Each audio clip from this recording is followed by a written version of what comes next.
Hello નમસ્કાર વિદ્યાર્થી મિત્રો નમસ્કાર. તો બધા વિદ્યાર્થી મિત્રોનું હું ઓઝા ફાલ્ગુન તમારું ઓઝા ક્લાસીસ ચેનલમાં સ્વાગત કરું છું. તો વિદ્યાર્થી મિત્રો ચેનલ પર પહેલી વાર આ ચેનલને સબસ્ક્રાઇબ કરી દેજો, બેલ નોટિફિકેશન હિટ કરી દેજો જેથી આવનારી યુઝફુલ વિડીયો તમને ઝડપથી મળી શકે. આજનો જે આપણો વિડીયો છે તે ધોરણ 7 માટેનો છે, વિષય ગણિતમાં છે, ચેપ્ટર નંબર 10 છે બીજગણિત પદાવલીમાં, જેમાં સ્વાધ્યાય 10.1 નો પ્રશ્ન નંબર 5 જોવા જઈ રહ્યા છે. તો વિદ્યાર્થી મિત્રો વિડીયોના અંત સુધી બની રહેજો અને તમે શાંતિથી આ વિડીયોને જોશો તો તમને પણ આવડી જશે.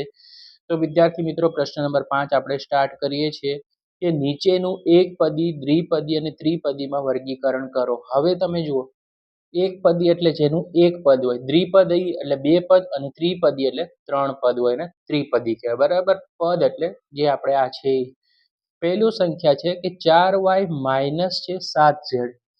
તો 4y અને 7z કેટલા પદ ધરાવે છે? આ એક પદ અને આ બે પદ. બે પદ છે તેથી આને શું કહેવાય છે? દ્વિપદી. પહેલાનો જવાબ શું આવશે? દ્વિપદી. હવે નીચેનો જુઓ, બીજો સવાલ છે y નો વર્ગ. હવે y નો વર્ગ આ કેટલું પદ ધરાવે છે વિદ્યાર્થી મિત્રો રકમમાં? તો એક પદ ધરાવે છે, તો આને એકપદી કહેવાય. ઓકે, એકપદી. હવે જુઓ, x વત્તા y ઓછા xy, તો આમાં કેટલા પદો છે? તો આમાં તમે લખી શકો કે x છે, y છે, y કેવો છે? પ્લસ વાળો છે, અને માઇનસ છે xy. તો તમે જોઈ શકો છો એક પદ, બે પદ અને માઇનસ xy વાળું ત્રણ પદો છે, તેથી આને શું કહેવાય? ત્રિપદી. ત્રણ સંખ્યા આપેલી હોય આવી રીતે, એક બે ને આવી રીતે ત્રણ પદ આપીએ તો ત્રિપદી. હવે 100 છે, તો આમાં કોઈ બીજું કોઈ પદ નથી, તમે જોઈ શકો છો, તો આને શું કહેવાય? એકપદી. એક પદ આપ્યું હોય તો એકપદી કહેશું વિદ્યાર્થી મિત્રો. હવે છે નેક્સ્ટ છે, તમે જોઈ શકો છો સ્ક્રીન પર કે ab minus a minus b છે. તો તમે અહીંયા કેટલા પદો છો? તો કે એક પદ, દ્વિપદી અને ત્રિપદી. ત્રણ પદો આપેલા છે તેથી એને ત્રિપદી કહેશું. ત્રિપદી. બહુ ઈઝી છે, રાઈટ? નેક્સ્ટ જુઓ, 5 માઇનસ 3t. એક પદ અને આ બીજું પદ, તો બે પદ હોય ને દ્વિપદી કહેવાય. કેટલા પદ હોય? બે પદ હોય તેને દ્વિપદી કહેશું. ઓકે, તમારે પદ ઓળખવાના છે ને એનો તમારે શું લખવાનો છે? આન્સર લખવાનો છે. નેક્સ્ટ ક્વેશ્ચન છે 4p નો વર્ગ છે માઇનસ ક્યુ માઇનસ 4pq નો વર્ગ. તો અહીંયા જુઓ તમે, એકપદી, આ દ્વિપદી અને આ કેટલા છે? ત્રિપદી. તો ત્રણ પદો ધરાવે છે તેથી તેને ઓકે સોરી, અહીંયા 4p² માઇનસ ક્યુ એટલે દ્વિપદી આવશે. અહીંયા 4p નો વર્ગ માઇનસ ક્યુ, અહીંયા 4pq જોડે છે માટે અહીંયા આન્સર આવશે દ્વિપદી. ઓકે, દ્વિપદી. ઓકે, નેક્સ્ટ છે 7m. તો આ કેટલું પદ છે? તો અહીંયા તમે જુઓ 7 અને m છે તો એક પદ જ કહેવાય. mn છે તો આખું એક પદ ધરાવે છે તો એકપદી કહેવાય. બરાબર. બાજુમાં કોઈ સંખ્યા આપી હોત, x છે, y છે, તો દ્વિપદી થઈ જાત, પણ અહીંયા 7mn જોડે છે એટલે એકપદી. હવે છે નીચેનો જુઓ, z નો વર્ગ આપેલો છે માઇનસ 3z વત્તા 8. કેટલા પદો છે વિદ્યાર્થી મિત્રો? તો તમારે કમેન્ટ બોક્સમાં જણાવવાનું છે કે સર એક પદ છે, દ્વિપદી છે અને ત્રિપદી છે.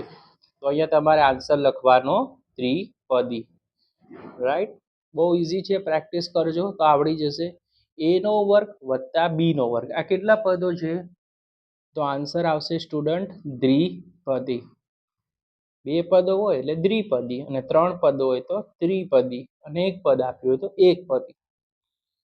નેક્સ્ટ, z નો વર્ગ વત્તા z, આ કેટલા પદો છે? બે પદો છે માટે દ્વિપદી. નેક્સ્ટ છે 1 પ્લસ એક્સ પ્લસ એક્સ નો વર્ગ. કેટલા પદો ધરાવે છે? તો આ 1 એટલે એક પદ, આ x એટલે બીજું પદ, અને x નો વર્ગ ત્રણ પદ ધરાવે છે તેથી આનો આન્સર આવશે ત્રિપદી. ઓકે, હવે પ્રશ્ન નંબર 6 આપેલો છે, નીચે આપેલી જોડ સજાતીય એટલે સરખા પદો હોય તેને સજાતીય કહેવાય, અને વિજાતીય પદો છે તે કહો. 1 અને 100. તો જુઓ 1 અને 100 કેવા છે? સરખા પદો દર્શાવે છે, કારણ કે 100x તરીકે લખાય, તેથી આને કેવો પદ કહેવાય છે? સજાતીય પદો. સજાતીય પદ અથવા પદો જે લખવું તે લખી શકાય. હવે જુઓ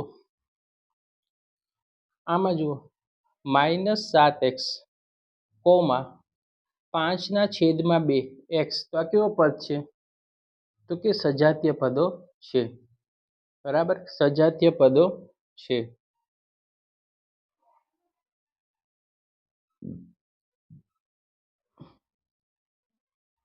ઓકે, -29x -29y. હવે તમે જુઓ અહીંયા છે x વાળું પદ છે ને, અહીંયા કેવું છે? y વાળું પદ છે. અલગ છે ને, તો કેવું પદ થઈ ગયું? અહીંયા માઇનસ બંનેમાં છે 29, પણ અહીંયા x છે ને અહીંયા કેવું છે? y છે. માટે આન્સર આવશે વિજાતીય પદો. વિજાતીય પદો. નેક્સ્ટ છે 14xy, 42yx છે. તો આ કેવા છે? સજાતીય પદો. સજાતીય પદો.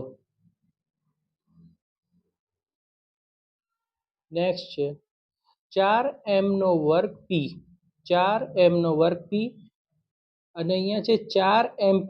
અહીંયા p નો વર્ગ આપેલો છે, અહીંયા m નો વર્ગ આપેલો છે. તો આ પદ કેવું થયું? તો આ પદ થઈ ગયું એકબીજાથી અલગ છે, માટે વિજાતીય પદો. 12xz જો, અને અહીંયા કીધું છે 12x² અને z². તો આ પદો કેવા થઈ ગયા? વિજાતીય પદો થઈ ગયા.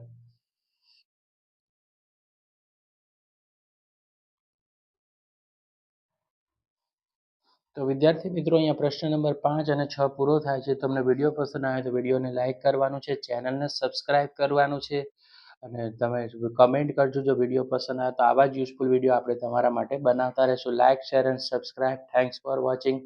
પ્રશ્ન નંબર 7 છે, તમને નેક્સ્ટ લેક્ચરમાં તમને આ વિડીયો મળી જશે. તો ચેનલ સાથે જોડાયેલા રહેજો, વિડીયોને લાઇક કરજો, અને તમારા મિત્રો સાથે શેર કરવાનું ભૂલતા નહીં. Like, share and subscribe.